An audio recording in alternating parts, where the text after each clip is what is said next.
어느 날 불교 철학을 가르치는 유명한 여강사가 아잔차 스님을 찾아왔다. 이 강사는 방콕에서 아비담마와 복잡한 불교 심리학을 정기적으로 강의하고 있었다. 그녀는 스님과 얘기하면서 불교 심리학을 이해하는 것이 사람들에게 얼마나 중요한지, 또 자신에게 배우는 학생들이 얼마나 많은 혜택을 입고 있는지를 장황하게 늘어놓았다. 그런 다음 그런 이해가 중요하다는데 스님도 동의하는지 물어보았다. 예, 아주 중요하지요. 스님은 동의했다. 그녀는 기뻐하면서 스님도 제자들에게 아비담마를 배우게 하느냐고 물었다. 그럼요, 물론이지요. 그러자 그녀는 제자들에게 어디서부터 시작하도록 권하느냐고, 또 어떤 교재와 과목이 가장 좋으냐고 물었다. 오직 여기지요. 스님은 자신의 가슴을 가리키며 말했다. 오직 여기.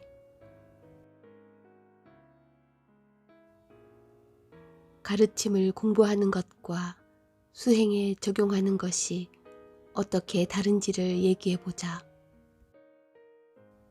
부처님의 가르침을 공부하는 목적은 하나뿐이다.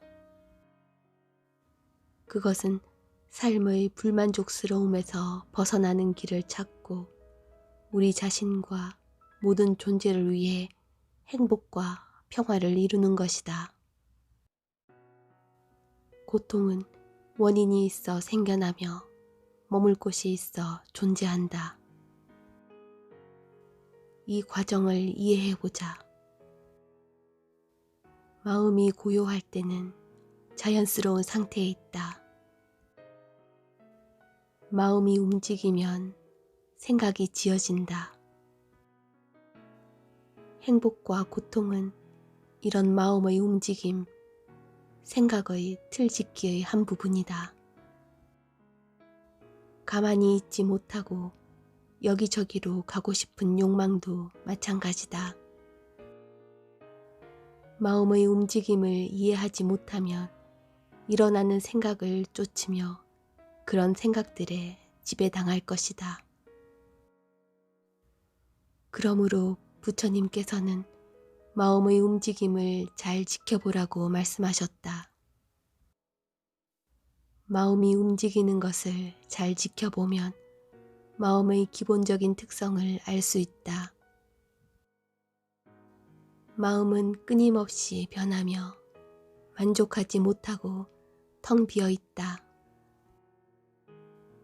그대들은 이러한 마음의 현상을 잘 알아차리고 주의 깊게 지켜보아야 한다. 그러면 연기의 과정을 알게 된다. 의지는 의식을 일으키고 의식은 다시 마음과 몸을 일으킨다. 이것이 연기의 과정이다. 이러한 과정을 체계적으로 정리한 교재도 있지만 책으로 공부하는 것이 체험을 대신할 수는 없다. 나뭇가지에서 손을 놓쳐 땅바닥으로 떨어지는 사람이 정확히 몇 미터, 몇 센치를 떨어지는지 일일이 계산하지는 않는다. 그저 땅바닥에 부딪히고 아픔을 경험할 뿐이다. 어떤 책도 그 경험을 묘사할 수는 없다. 정규 과정대로 공부하면 체계적으로 자세히 배울 수 있지만 현실은 한 가지 방식으로만 일어나는 것이 아니다. 따라서 우리는 실제로 무슨 일이 일어나는지를 우리의 가장 깊은 지혜, 곧 아는 자를 통해 분명히 확인해야 한다. 우리 본연의 지혜, 곧 아는 자가 마음이 진정 무엇인지를 경험하면 마음은 우리 자신이 아닌 것을 환히 알게 될 것이다. 우리에게 속하지 않은 것, 내가 아닌 것, 내 것이 아닌 것은 모두 놓아버려야 한다. 나는 책에 있는 용어들을 써가면서 수행하지 않았다. 오직 아는 자를 바라보았을 뿐이다. 만일 그가 누군가를 미워한다면 왜 그렇게 하는지 물어보라. 만일 그가 누군가를 사랑한다면 왜 그렇게 하는지 물어보라. 일어나는 모든 것의 근원을 면밀히 조사해보면 집착과 미움이라는 문제를 풀 수 있고 이것들로부터 자유로워질 수 있다. 모든 것은 아는 자에게 돌아가고 아는 자로부터 일어난다. 정말 중요한 것은 반복하여 꾸준히 수행하는 것이다. 우리는 왜 탐욕, 미움, 망상을 없애지 못하는가? 그릇되게 생각하면 고통을 겪을 것이다.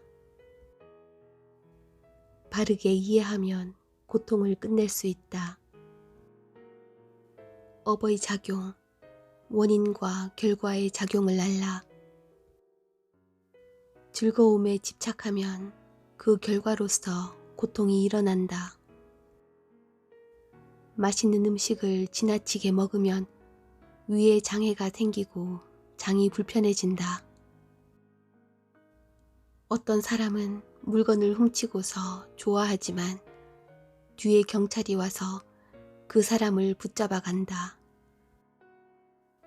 주의 깊게 지켜보면 어떻게 행동해야 하는지를 배울 수 있고 집착과 괴로움을 끝내는 법을 알 수 있다. 부처님은 이 점을 간파했기에 세상의 진정한 위험들로부터 벗어나고자 했다. 우리는 그것들을 내면에서 극복해야 한다. 바깥에 있는 위험들보다 더 무서운 것은 내면에 있는 위험들이다. 무엇이 내면에 있는 위험 요소들인가?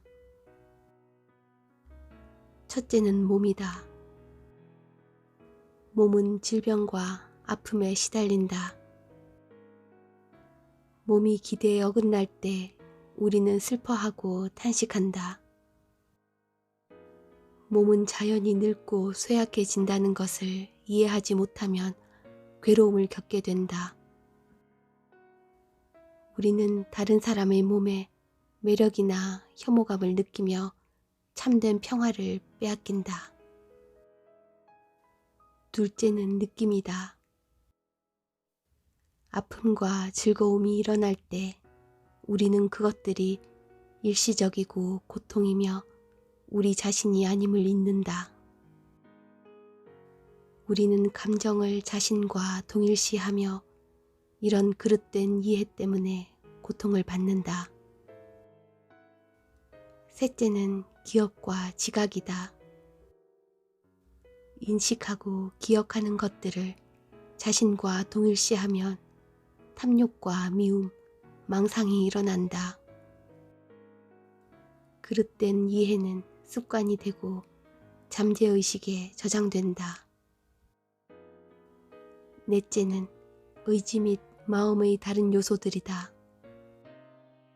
마음 상태들의 성질을 이해하지 못하면 여기에 반응하게 되고 그러면 생각과 느낌, 좋아함과 싫어함, 즐거움과 슬픔이 일어난다.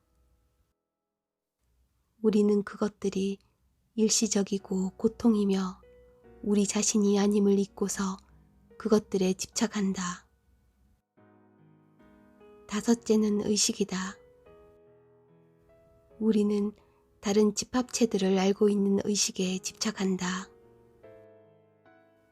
우리는 나는 무엇을 안다, 나는 무엇이다, 나는 어떻게 느낀다, 나라고 생각하면서 분리되어 있다는 망상, 자아가 있다는 망상에 얽매인다. 우리가 이 5가지 집합체를 이해하게 되면 그것들이 큰 해를 끼치거나 큰 유익을 줄 수도 있음을 알 것이다.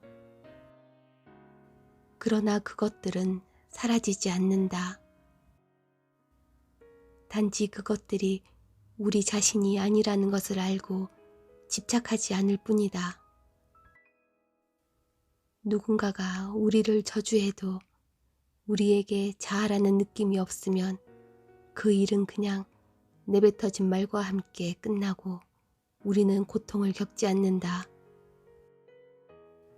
불쾌한 느낌이 일어나면 그 느낌이 자기 자신이 아님을 깨달음으로써 그 자리에서 멈추게 해야 한다.